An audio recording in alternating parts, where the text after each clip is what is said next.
उसके आगे पीछे 10-10 गुर्गे थे। उसे समाज का रखवाला माना गया। उसे बालू से तेल निकालने की कला मालूम थी।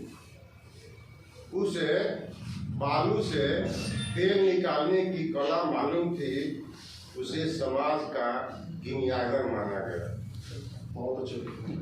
उसे सब्जबाग दिखाने में महारत हासिल थी। उसे सब्जबाग दिखाने में महारत हासिल थी। उसे समाज का शुभचिंतक माना गया। उसके पास बेहतर दुनिया का स्वप्न था। उसके पास बेहतर दुनिया का स्वप्न था। उसे दीनहीन बेचारा माना गया।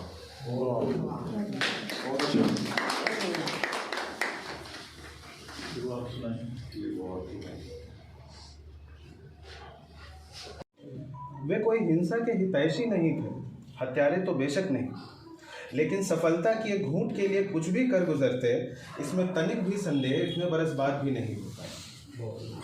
मानव विकास प्रक्रिया की जैविकी के विस्तृत पाठों की मिथ्या चेतना, मानव विकास प्रक्रिया की जैविकी के विस्तृत पाठों की मिथ्या चेतना लिए ही मेरी पीढ़ी का कोई व्यक्ति कविता तक आ सकता है।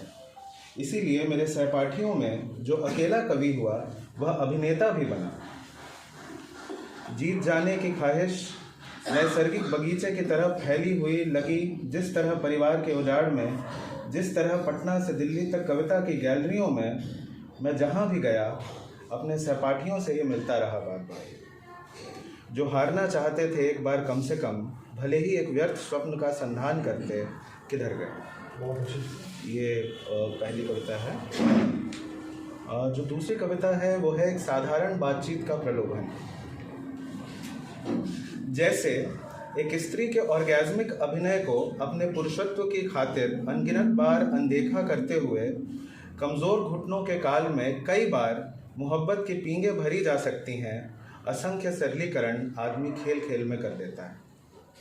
सोचता हूँ कितना कुछ बदल गया देश में तुम्हारे जाने के बाद से अब तक, कि साम्यवाद और थोड़ी दूर चला गया, कि अस्मिता थोड़ी और पैवस्त हो गई, कि सेक्स थोड़ा और रूटीन लगने लगा, कविता थोड़ी और कृत्रिम, कवि अत्यधिक उत्सव धर्मी। एक लंबी बातचीत की इच्छा किसी फिल्म की नकल की तरह नहीं,